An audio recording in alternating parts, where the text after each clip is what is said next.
What if the most dangerous weapon on your street wasn't a gun, but a dog trained to obey without question?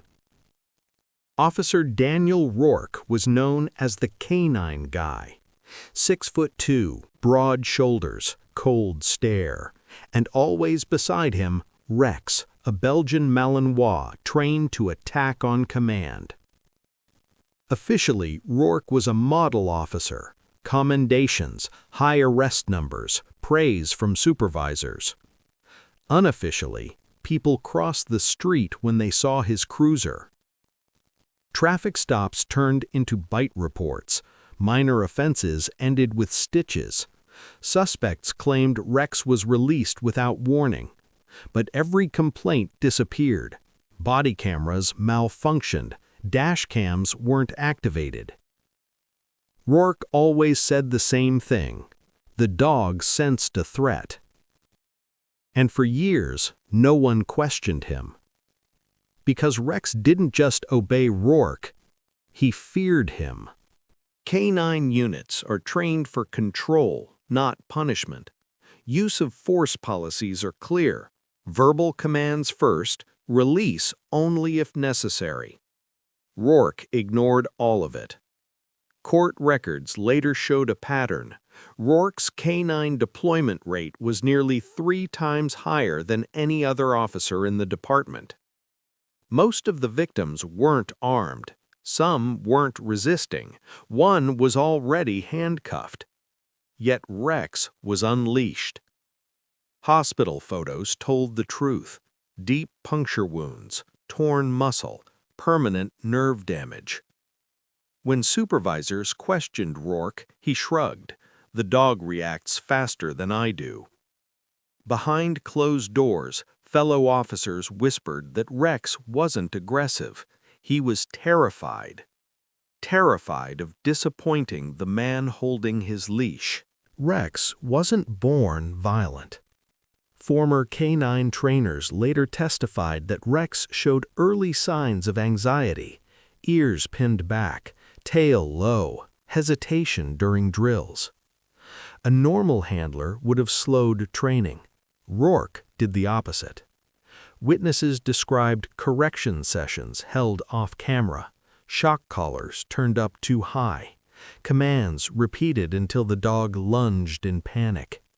Rourke didn't reward obedience, he punished hesitation.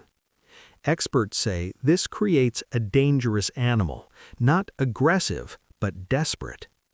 A K-9 trained this way doesn't think, it reacts. And the one thing Rex learned clearly was this: if he didn't bite when ordered, he would be hurt. That fear would eventually point in a direction no one expected. Most complaints against Officer Rourke vanished. This one didn't. A college student named Marcus Hale was stopped for a broken taillight. He complied. He raised his hands. He followed commands. Rex was released anyway. Marcus survived, barely, and this time there were witnesses. 3 phones recording, a store security camera, and audio. You could hear Rourke say, "Get him." Internal Affairs couldn't bury it. Civil rights lawyers took the case. Medical experts confirmed excessive force. For the first time, Rourke was under real scrutiny. And for the first time, Rex started behaving differently. He flinched when Rourke reached for the leash. He hesitated before commands. He growled, not at suspects, but at Rourke. Veterinarians noticed the injuries first. Stress fractures, damaged teeth, healing wounds inconsistent with normal training. Behavioral specialists issued a warning. Rex was unstable, not vicious, conflicted. They recommended removing him from service. Rourke refused. He argued Rex was protective, highly driven, still effective. Behind the scenes, Rex began doing something unheard of. breaking eye contact, ignoring commands, positioning himself between Rourke and others. Experts later said this was critical. The dog wasn't turning aggressive, he was choosing sides. And during a late-night patrol, alone, off-camera, and far from backup, Rex would finally make a decision that ended Officer Rourke's career and exposed everything. The call came in just after 2 a.m. Possible burglary, abandoned warehouse district, no backup immediately available. Rourke responded anyway. Body camera footage later showed something unusual. Rex stayed tight against Rourke's leg, ears back, breathing fast. Inside the warehouse, officers found no suspect, just echoes, broken glass, dark corners. That's when Rourke yanked the leash and barked the command. "Search." Rex froze. Rourke repeated the command, louder. Then came the kick, not hard enough to be obvious, hard enough to hurt. The body cam audio captured a low growl, not from a suspect, from Rex. For the first time since his training began, the dog did not look toward the shadows. He turned, slowly, toward the man holding his leash. Experts later said it happened in seconds. But in the footage, it feels longer. Rourke raised his voice. The leash tightened. The shock collar activated. Rex snapped. Not wildly, not blindly. He lunged upward, not at Rourke's throat, but at the arm holding the remote. Rourke screamed. The camera hit the floor. Footage spun wildly, catching concrete, boots, darkness. What's important is what Rex did next. He released. He backed away. He sat. Police trainers later testified this was critical. This was not an attack. It was a reaction, a final response to prolonged abuse. Rex didn't flee, didn't continue biting. He waited. As if he knew the rules, even when his handler never followed them. Backup arrived minutes later. They found Rourke bleeding but alive, Rex sitting several feet away, unmoving. The body cam was still recording. Internal Affairs tried to classify the incident as accidental, a training malfunction, a rare K-9 anomaly. But forensic audio told a different story.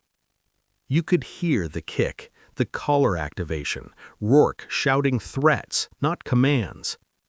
Civilian oversight demanded the footage. A judge ordered its release.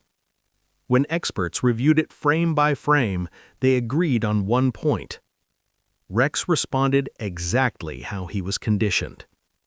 The only difference was the target. The dog didn't turn. He broke free of fear.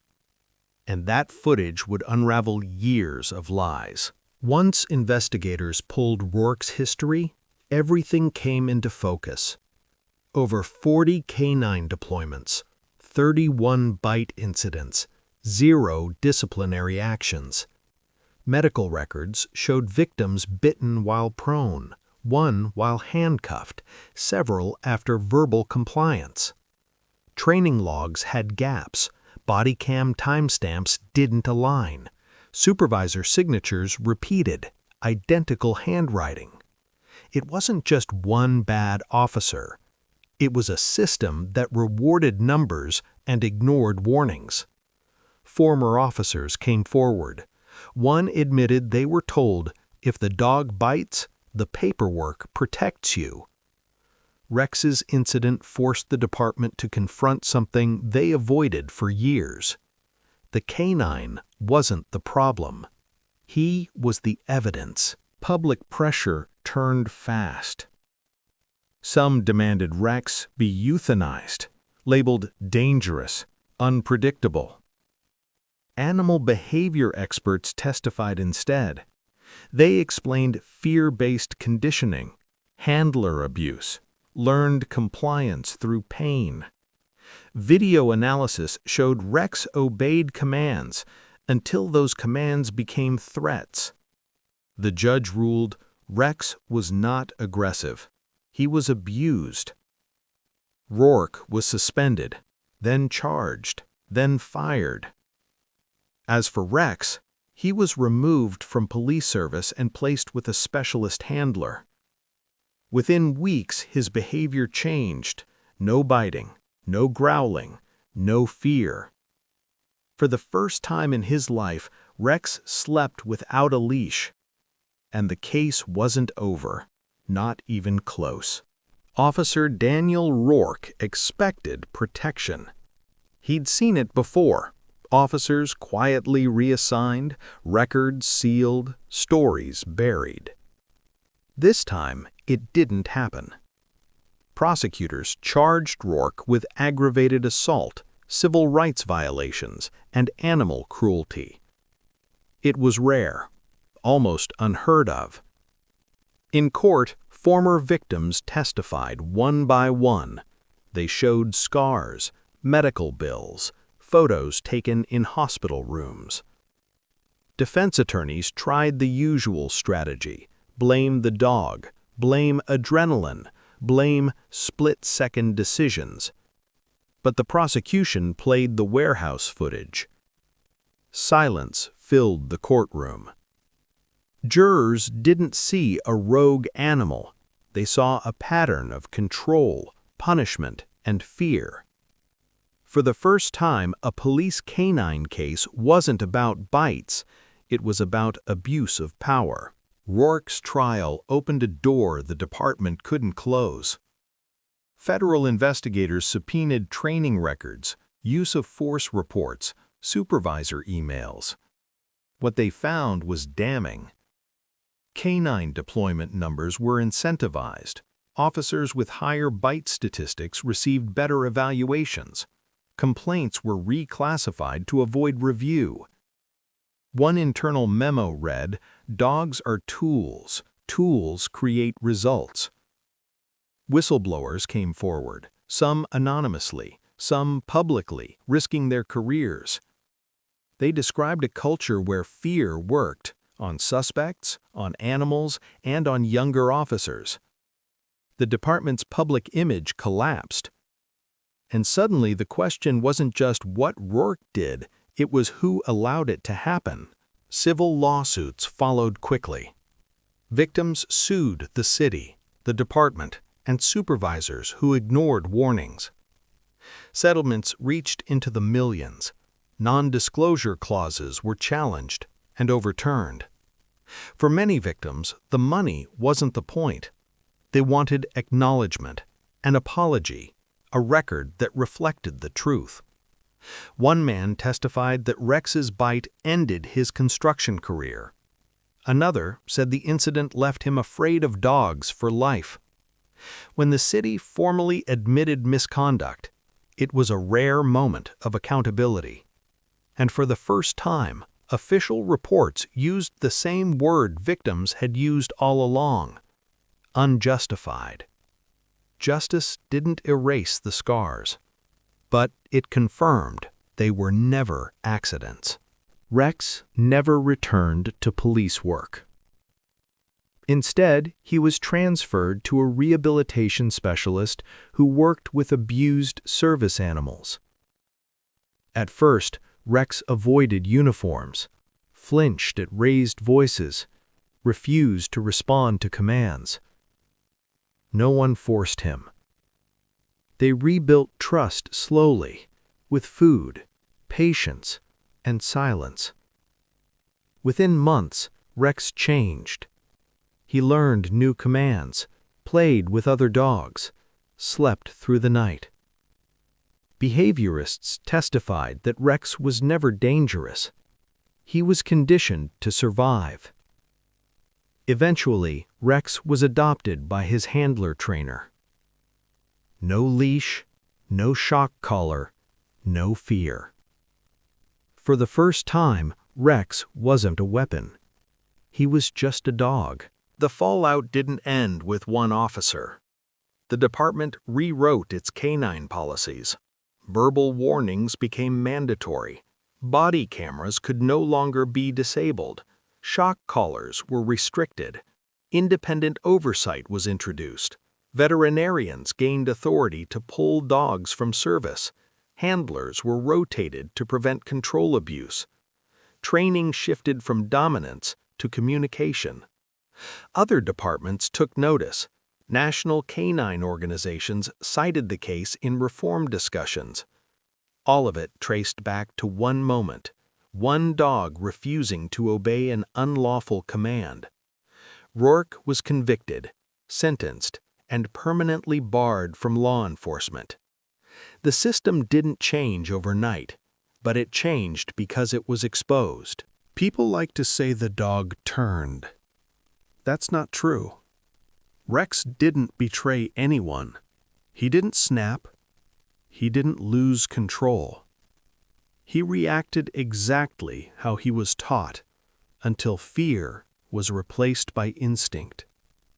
This case wasn't about a violent animal. It was about unchecked authority, about systems that protect badges instead of people, about what happens when power is enforced through pain. Rex became evidence, not because he attacked, but because he survived. And in the end, the most honest witness in a corruption case was the one without a voice. Sometimes the truth doesn't come from testimony. It comes from the moment fear stops working. If this story resonated with you, share it with someone who needs to hear it. Let's start the conversations that matter, the ones that lead to real change. And if you'd like more stories that challenge us, inspire us, and remind us of what we're capable of when we stand for what's right, subscribe to the channel. Your support helps bring more stories like this to light.